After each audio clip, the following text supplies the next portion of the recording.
Olá, jovens, aqui é a professora Miriam Raspante, dando prosseguimento às aulas de História Geral.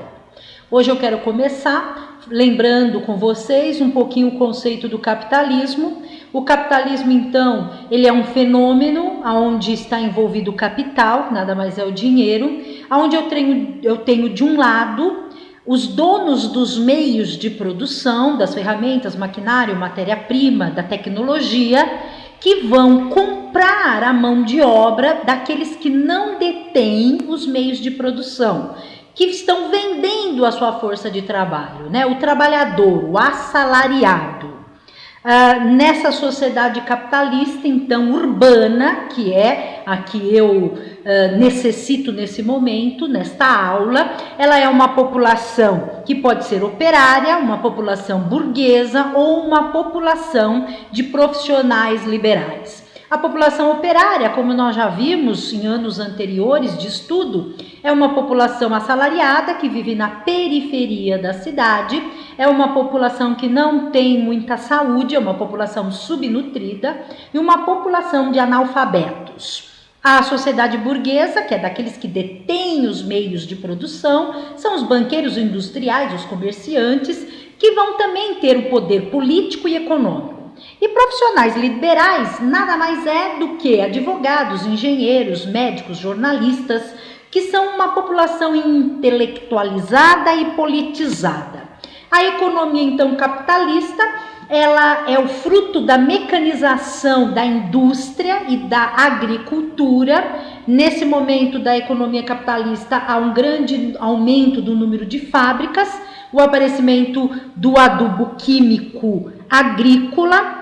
Também essa nova economia precisa de novos mercados consumidores, é uma mão de obra explorada e a procura da matéria-prima para a confecção dos produtos industrializados irá se dar na África e na Ásia.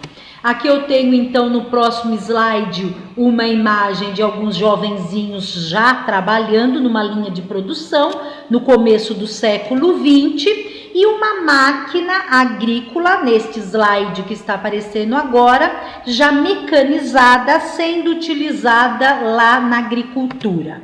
A política capitalista então é uma política de novas alianças, principalmente para o fortalecimento e desenvolvimento da indústria bélica.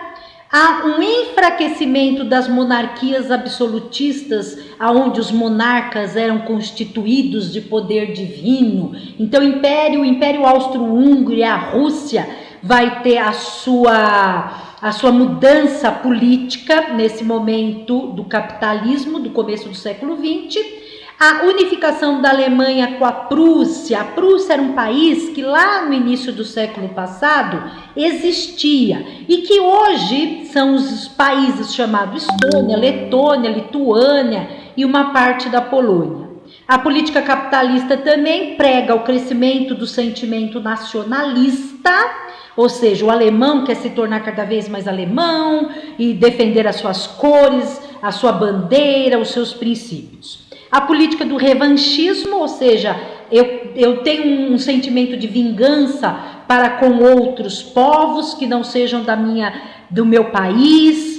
E há o aparecimento, então, nessa política capitalista, de movimentos grevistas por direitos políticos, direitos individuais, como é o caso do voto das mulheres. Gostaria muito agora que a partir desse momento vocês observassem então duas imagens e já a gente volta a conversar.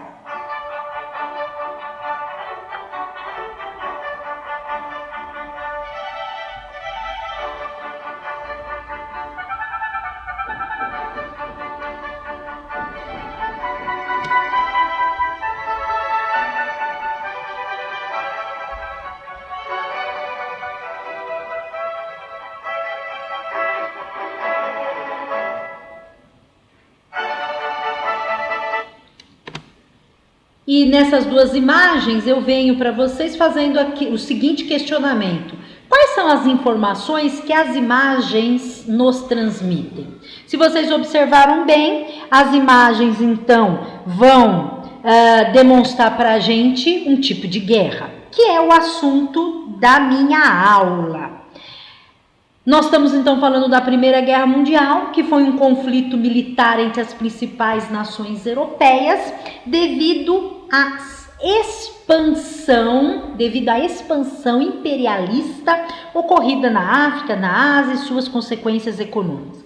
Tudo aquilo que vocês ouviram eu falar agora, alguns segundos atrás, sobre o capitalismo, vai gerar todo o motivo, todas as bases, então, para a chamada Primeira Guerra Mundial. Os motivos, então, da guerra nada mais são do que o controle sobre as matérias-primas, a indústria, a busca, né, por novos mercados consumidores, a corrida armamentícia, né, máquinas e armas mais modernas, a rivalidade entre França e Alemanha, nesse local chamado Alsácia e Lorena, porque era um local rico em minérios, então muito cobiçado por França e Alemanha, e o sentimento de nacionalismo germânico. Então os alemães estavam muito com um sentimento aflorado de nacionalista, de respeitar a bandeira, de querer ser a maior e mais poderosa nação do mundo. O estupim da guerra, então, é a morte do príncipe herdeiro do Império Austro-Húngaro, chamado Francisco Ferdinando, na cidade de Sarajevo, hoje na Bósnia, na época Bósnia e Herzegovina. Os culpados são os integrantes do grupo sérvio Mão Negra. E por que eles são culpados? Porque esse grupo chamado Mão Negra de sérvios, eles eram contra o domínio do Império Austro-Húngaro no país chamado Sérvia. Aqui nós temos uma imagem do momento da prisão de alguns membros da Mão Negra e logo após o assassinato do Ferdinando Francisco. Então, no dia 28 de julho de 1914, não aceitando a punição que os sérvios aplicaram a esses dissidentes chamados Mão Negra, o Império Austro-Húngaro então declara guerra à Sérvia. E é nesse momento da história então que os países irão fazer alianças. Alguns países ficarão a favor do Império Austro-Húngaro, do príncipe assassinado, e outro grupo de países europeus vão se aliar com os países a favor da Sérvia. É o momento, então, dos dois polos opositores, de um lado a Tríplice Aliança, de outro a Tríplice Entente. Pela Tríplice Aliança, nós temos o Império Otomano. Entendam o Império Otomano como Turquia, um pedaço da Grécia, um pedaço da Arábia. A própria Alemanha, o Império Austro-Húngaro. A Tríplice Entente era formada pela França, faltou a letra A aí na palavra França, me desculpem, a Rússia e o Reino Unido. Observem aí que eu coloco a Itália de um lado na Tríplice Entente, e após 1914, então, ela muda de lado e vai para o lado da Tríplice. Ela estava do lado da Tríplice Aliança até 1914, depois ela passa para o lado da Tríplice Entente. A guerra, então, se dá por batalhas de trincheira, como vocês viram naquelas duas primeiras imagens, onde os soldados acabavam vivendo dentro de buracos na terra para se protegerem do ataque inimigo. É uma época, a Primeira Guerra Mundial, de utilização de novas tecnologias bélicas, como o tanque de guerra blindado, o avião, que agora estará sendo munido com uma metralhadora e será utilizado para destruir soldados, para matar soldados e outras coisas da guerra. As mulheres e jovens, nesse momento da Primeira Guerra Mundial, serão usados como mão de obra nas indústrias de armamentos, uma vez que os homens tinham sido alocados para serem soldados. Nós temos aí uma imagem de um de uma metralhadora de soldados paramentados com máscara de gás, já em plena guerra, Primeira Guerra Mundial, 1914, 15, por aí. O fim do conflito, então, se dá com a entrada dos Estados Unidos, em 1917, na guerra, pelo lado de seus amigos, dos seus parceiros comerciais, que pertenciam à Tríplice Entente, no caso a França, que era o maior parceiro econômico dos Estados Unidos, no comecinho do século XX. A entrada dos Estados Unidos, então, dá um novo fôlego para a Primeira Guerra Mundial, claro, com soldados e armamentos sendo destinados para a Tríplice Entente. E claro que a ajuda financeira dos Estados Unidos também é muito bem-vinda pela Tríplice Entente.